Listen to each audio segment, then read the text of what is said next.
Assalamu alaikum, peace be upon you. Welcome to Brethren of Purity, a platform that is dedicated to the study of Islamic philosophy and mysticism. A question that readers of Islamic philosophy and those interested in the study of Islamic philosophy often ask us is what books should they read to gain a better understanding of Islamic philosophy? To this, I always answer that Islamic philosophy is such a deep and rich field that one can spend their whole life reading and studying Islamic philosophy, but there would still be so many concepts left that they wouldn't know. But still, it is a need, and one always has to start somewhere. And to answer this need, I have compiled a list of possible resources that one can read to understand Islamic philosophy and to start off with reading Islamic philosophy. The books are selected solely on the basis of how closely related to the Islamic philosophical tradition they are, and how easy would they be for a beginner in Islamic philosophy. This does not mean that the books in their own nature are not complex or are not nuanced or are only surface level. Many of these books are absolutely difficult for one to understand in their own nature and in their deep nature, but at the same time, even if a beginner reads them, they would understand many things. In this respect, these books are very similar to the methodology that is taken up by Quran, that is to explain things in a simple way, but also as deep as they could be, such that even a 5-year-old child could read and understand some of it, and even a great philosopher would find greatest of the value in this book. So this is what I think is the beauty of all these works. So let us start from the very first entry, and then we will progress to the last one. And these entries are also ordered in the form that they should be read, and how they would understand, and how they would convey the ideas of the three fundamental topics of Islamic philosophy. To even start, one should know what are the three basic topics of Islamic philosophy. So these topics are Islamic logic. That is the first topic you should know. That's on the screen. Then the second topic is Islamic philosophy, which is which are the philosophical, metaphysical, and ontological perspectives which come from logic. And the third is Islamic mysticism and ethics, which is the third level of understanding philosophy and embodying it. And then there is this meta field, which is not philosophy qua philosophy in itself, but which is related to philosophy, which is the history of philosophy. So then there is we have added some books on history of Islamic philosophy as well, and all these books are available, uh, and they would be linked below in the description of the video. And there are chapters in this own video available as well, so if you want to skip any part, you can easily skip the part as well. So let us start from the very first entry, which is number 10. Sadrianphilosophy.com, Divine Exposition, lectures by Sheikh Muhammad Ali Shamali, Ismail Ignoces, and our Facebook pages.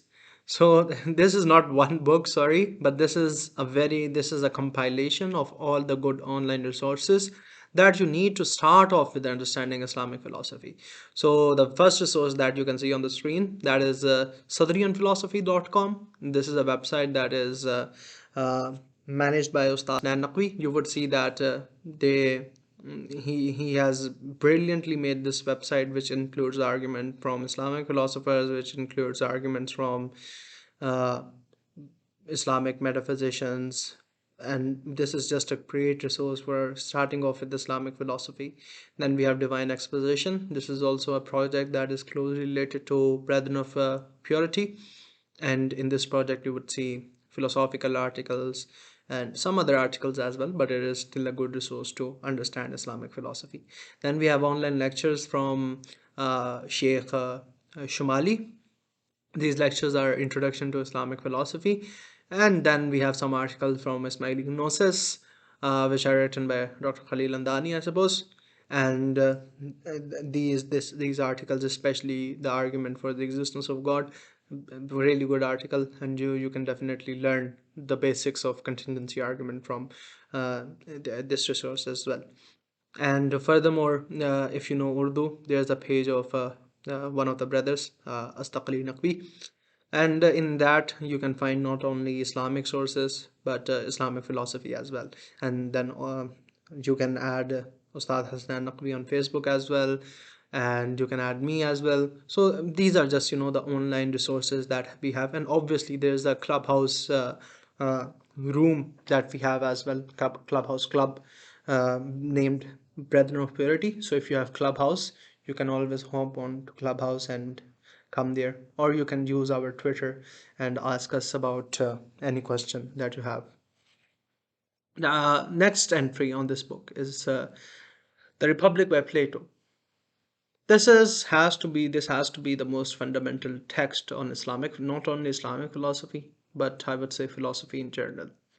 So Republic of Plato is a text in which Socrates explains all the fundamental topics of Islamic philosophy, including ethics, state, political philosophy, ontology to some extent as well, metaphysics.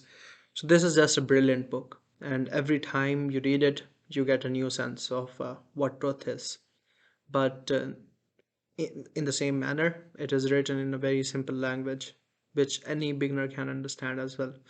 So, starting off with Republic of Plato and then coming back to it is a very good strategy.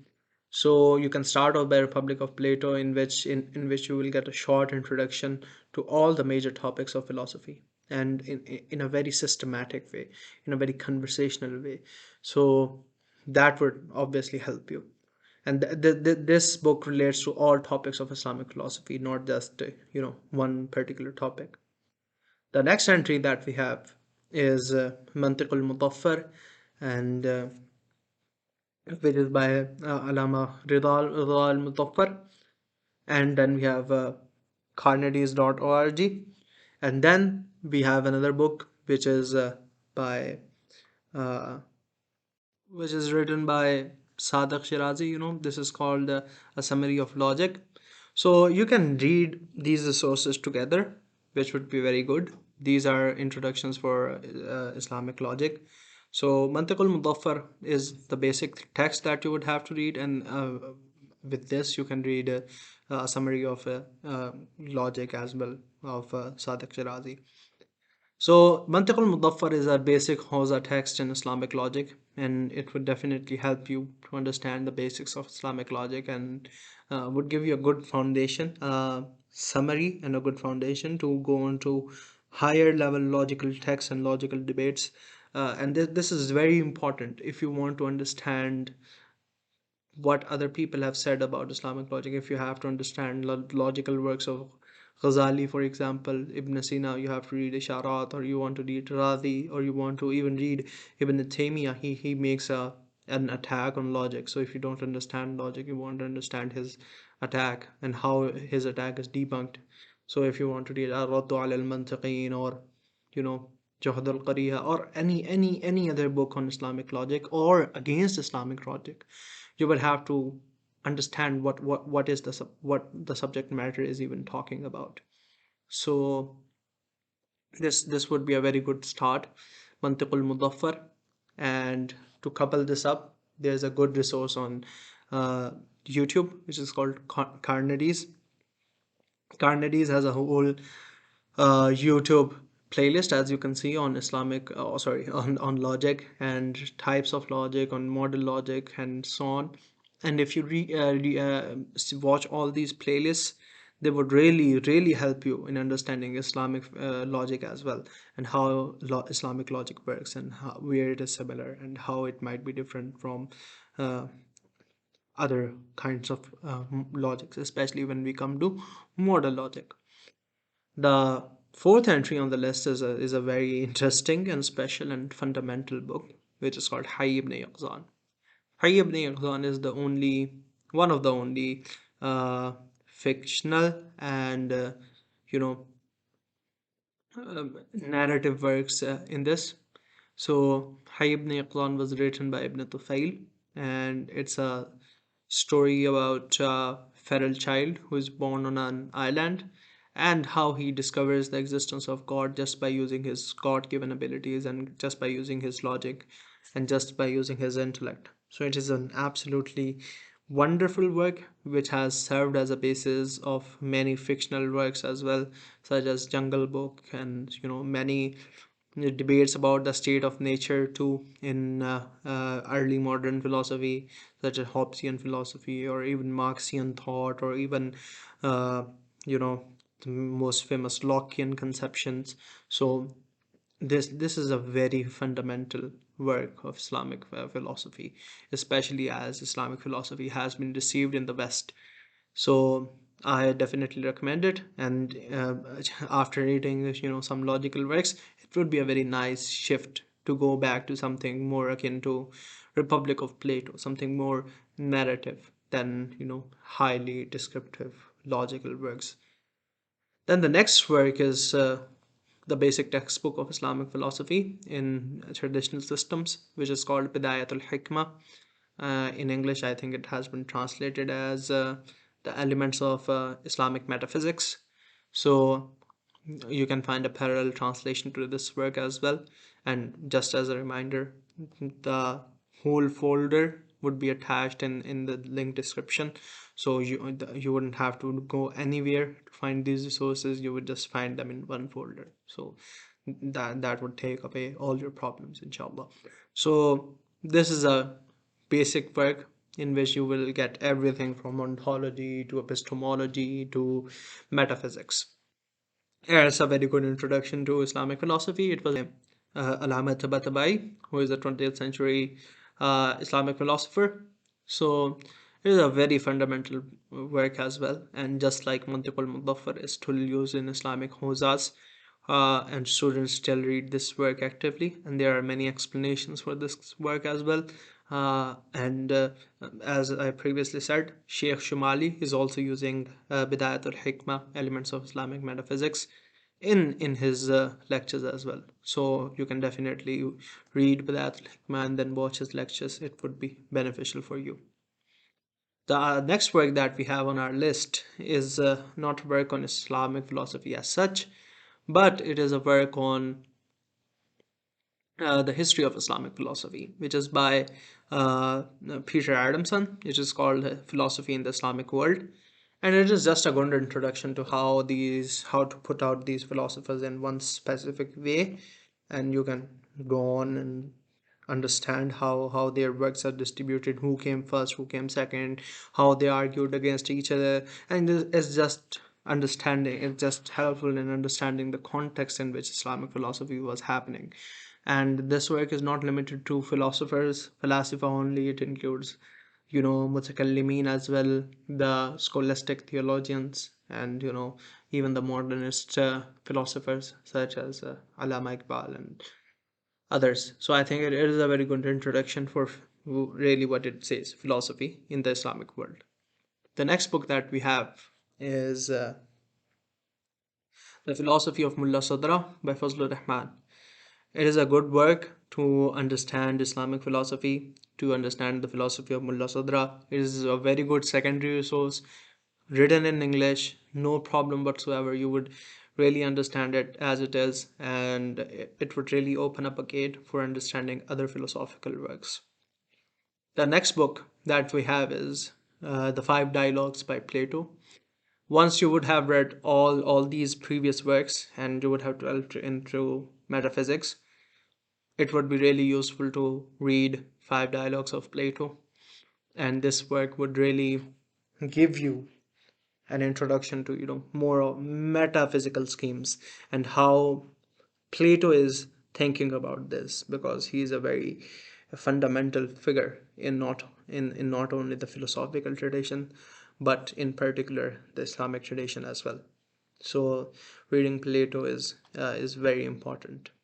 And along with this, with the five dialogues by Plato, another Western work which closely relates to Islamic philosophy is uh, uh, the Ethics by Spinoza. And this work is also absolutely beautiful, a very fundamental text in modern philosophy and basis for analytic philosophy and how philosophy is done as of now. So I would definitely recommend you reading this. And it is one of the only texts which tries to put it out in, forms of, proposition and, conclusion and this and that. So in that case, it is very similar, and it would give you a good taste of how Avicenna is presenting his work, really, because Avicenna's writing style is similar to how Spinoza is writing. The next two works are also important, and more important, I would say. The 9a that I have is, the mystical and philosophical treatises of Sheikh al-Ishraq Sohrawardi. This is the first mystical text that you would get. Absolutely wonderful, beautiful, and by this time when you had read so much metaphysics, you would start understanding how to get into Islamic mysticism.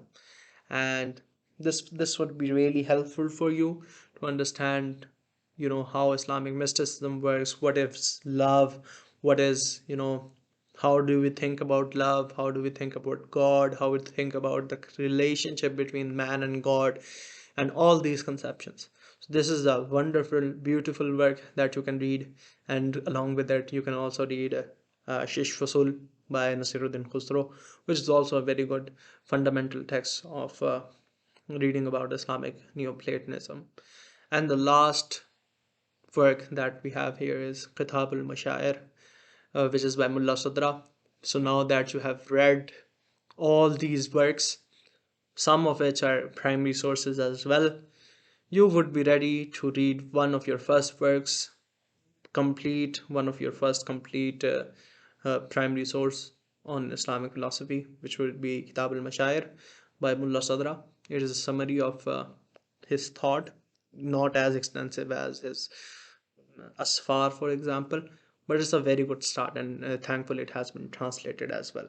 So once you read this, the doors of reading all primary sources, Nasiruddin Khusro, uh,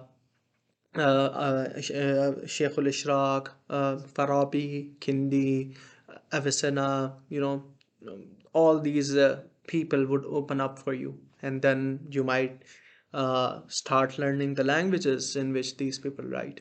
But this coursework would provide you a good detail and good foundation for going further and increasing your knowledge of Islamic philosophy. So I think that these works should be enough. If you actually start reading them and have any questions at any point, please feel free to reach us. All these books, I would give a link in the description, which would have all these resources in one folder, and you can access it and download all these books for free. And from there you can learn about these books, and this will give you a very good base to expand upon your knowledge and to become an Islamic philosopher, inshallah, one day. So that's all for today. Stay tuned. Or وما علينا إلا البلاغ المبين.